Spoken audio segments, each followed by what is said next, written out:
50 വർഷത്തിലേറെയായി പ്രവർത്തിക്കുന്ന ഒരു കഫേ ഉണ്ട് ലണ്ടനിൽ. നമുക്ക് പരിചയപ്പെടണ്ടേ? എങ്കിൽ വാ. എല്ലാവർക്കും നമസ്കാരം. നമുക്കൊരു ഇംഗ്ലീഷ് ബ്രേക്ക്ഫാസ്റ്റ് കഴിച്ചാലോ? ഞാനെന്നുള്ളത് ലണ്ടൻ സെന്റ് ജെയിംസ് പാർക്ക് സ്റ്റേഷനിലാണ്. ഇവിടെ നല്ല അടിപൊളി ഇംഗ്ലീഷ് ബ്രേക്ക്ഫാസ്റ്റ് കിട്ടുന്ന കഫേ ഉണ്ട്, Regency cafe. One of the famous കഫേയാണ്. അത് മാത്രമല്ല, ഇവിടെ കുറേ ഫിലിംസൊക്കെ ഷൂട്ട് ചെയ്തിട്ടുണ്ട്. നമുക്ക് എന്തായാലും പോകാം, വാ.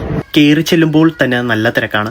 ഒരു സീറ്റ് കിട്ടാൻ വേണ്ടി അല്പം ഒന്ന് ക്ഷമ പാലിക്കേണ്ടി വരും. ഫുൾ മെനു ബ്രേക്ക്ഫാസ്റ്റിന്റെ റേറ്റ് വരുന്നത് £9.65 ആണ്. അതുകൂടാതെ സിംഗിൾ ആയിട്ട് മേടിക്കണമെങ്കിൽ എക്സ്ട്രാ ചാർജ് ആവും. എഗ് ബുൾസിയും ബേക്കോണും സോസേജും ബീൻസും ടോസ്റ്റഡ് ബ്രെഡും പിന്നെ ടീ, കോഫി, ഇതൊക്കെയാണ് ബ്രേക്ക്ഫാസ്റ്റിൽ ഉൾപ്പെടുത്തിയിരിക്കുന്നത്. നിങ്ങളൊരു ബ്രേക്ക്ഫാസ്റ്റ് ലവർ ആണെങ്കിൽ നേരെ ഇങ്ങോട്ട് വന്നോളൂ. ഇംഗ്ലീഷ് മൂവീസായ Layer Cake, Brighton Rock, Rocket Man എന്നിവയൊക്കെ ഇവിടെ വെച്ചാണ് ഷൂട്ട് ചെയ്തത്. അതുമാത്രമല്ല, BBC-യിലെ ഫേമസ് സീരീസായ ജഡ്ജ് ജോൺ ഡീഡ്, അതും ഇവിടെ വെച്ചാണ് ഷൂട്ട് ചെയ്തത്. 2013 ലണ്ടനിൽ ഏറ്റവും മികച്ച 5ാമത്തെ ഭക്ഷണം കഴിക്കുന്ന സ്ഥലമായിട്ട് ഈ ഒരു കഫേനെയാണ് തിരഞ്ഞെടുത്തിരിക്കുന്നത്.